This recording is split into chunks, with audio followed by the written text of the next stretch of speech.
Alrighty gents, we are back again with another one of these videos. Super keen to jump into today. Welcome back.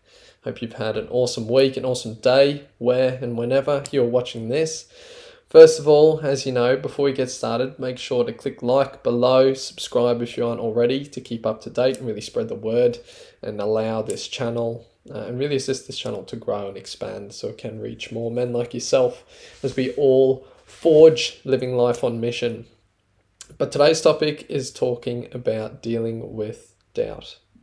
We've all felt it, we all will continue to feel it, and sometimes when we are experiencing doubt, we feel like we are the only ones, that we're the only warrior on the lone path of our divine mission who's experiencing this. And we can see those, whether through examples or so forth, that it can seem like people don't experience doubt. But we're here to quill that today and first acknowledge it, and then also what are some incredible tools and mindset shifts to be able to move past it. So let's jump into it. As I said, everyone feels it. I feel it, and no matter how many dragons you slay, it will always be there. All right. And this can be sort of a misconception, and as we move along our journey, we can believe, when we finally reach that point, and I know I've experienced that myself, that doubt will not be present. But of course it will. We constantly need a counteracting force in order to grow against.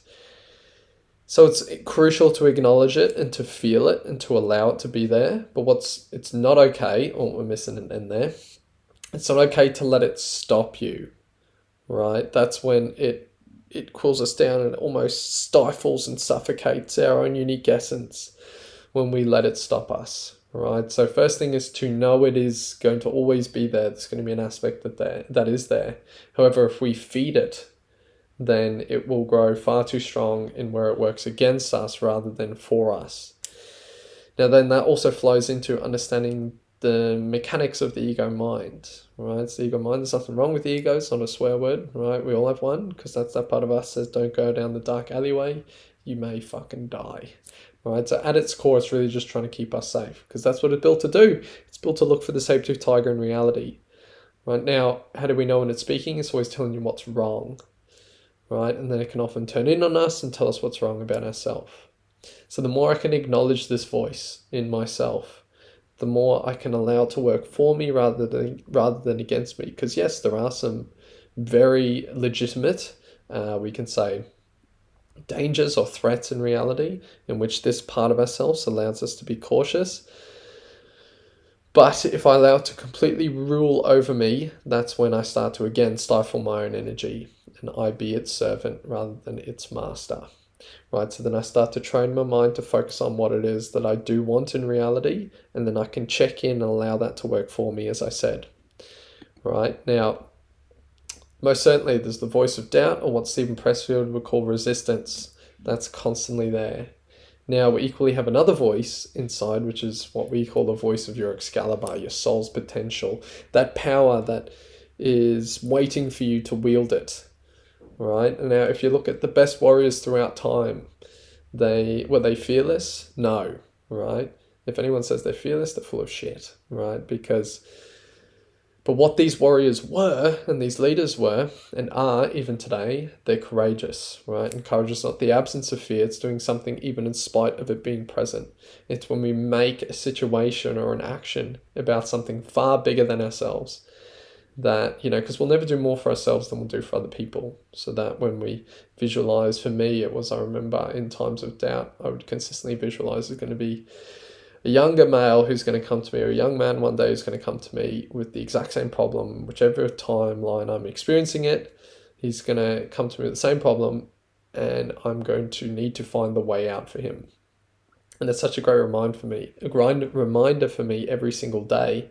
And with my brotherhood mission, and with you lads who are watching this, is every single challenge, every single worthy opponent, every single dragon that I continue to confront and to slay, right, and to overcome, is exactly the tools, the wisdom, the experience I need to further assist on a greater level for the brotherhood sphere. So then everything starts to become in continuity and serve my mission, even the challenges. Right? So life really starts to work for me rather than against me. And all those doubts and mental experiences afford me the pain needed to fuel me to find the solution. And in finding the solution, I then therefore have something to give on a greater scale, and also the stories and the experience to be able to relate and convey the message needed, right? So then action is the only way through. Again and again and again. You can ruminate as much as you want in a situation, but the only way through is through action. The only way of overcoming that resistance, slaying that dragon, is through taking new action, right? Now, I also need to set myself up for success. So I need to make it easy for myself. And then that comes through clarity, right? So being clear on what are the next steps for me. Consistency, consistently showing up just one step every single day, right? Consistency, consistency, consistency, even when I don't want to do it. Then over time, that builds confidence. Now, what is confidence? It's self-respect.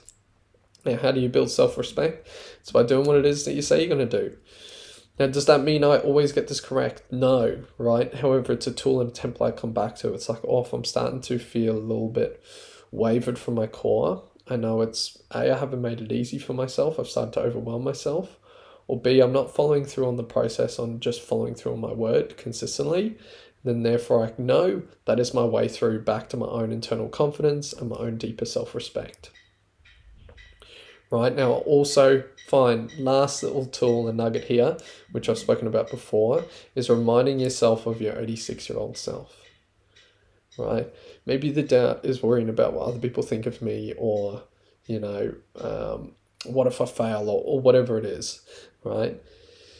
Now I constantly look at two 86-year-old versions of myself. There's one there on his deathbed going, I shoulda, woulda, coulda, shooting all over myself, living with regret, thinking, fuck, why didn't I leap at all those times where I felt that spark, or, jumped into the abyss to realize it was only a feather bed, and really had the courage to live out and take action on the things I really wanted to do. However, I didn't.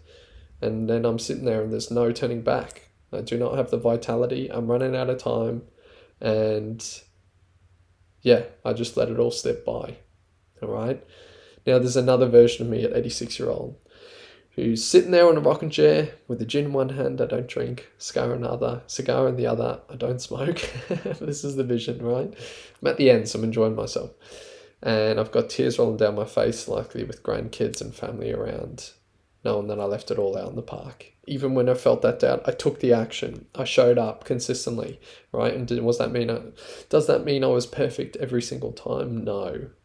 But what I did do is I always went back to my clarity. I gained clarity on what it is that I truly wanted. I was consistent and persistent in taking action on what I wanted, and therefore that equaled the confidence and the deeper self-love. So then therefore I could love myself so much so that my heart then therefore overflows into lives of others.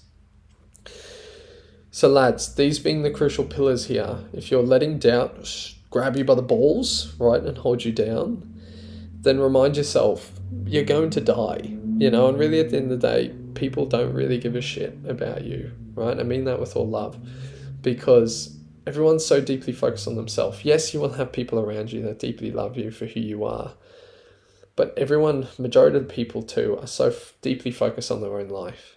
And if anyone judges you, it's because they're judging themselves. And then if you believe in their judgments, it's because you're judging yourself. So we just stop the shit. We get back to getting clear on what it is that I want to do, being supportive of myself, understanding the mind will always tell me what's wrong, being consistent and persistent, just making it easy for myself because I know the mechanics of the brain. How can I set myself up for success? Just 1% better every single day. Then therefore always coming back to the why, which is knowing that, yes, it's about something greater than myself. And by focusing on that thing that is greater of myself, I will get to the end of the game knowing that I left it all out in the park, right? And living it in the moment, fully and truly. Because when I do get to that 86-year-old self, I'm sure there's an aspect of me that would give everything to be back where I am now. Rightio, lads. The mission beckons, the mission calls. Let's fucking go.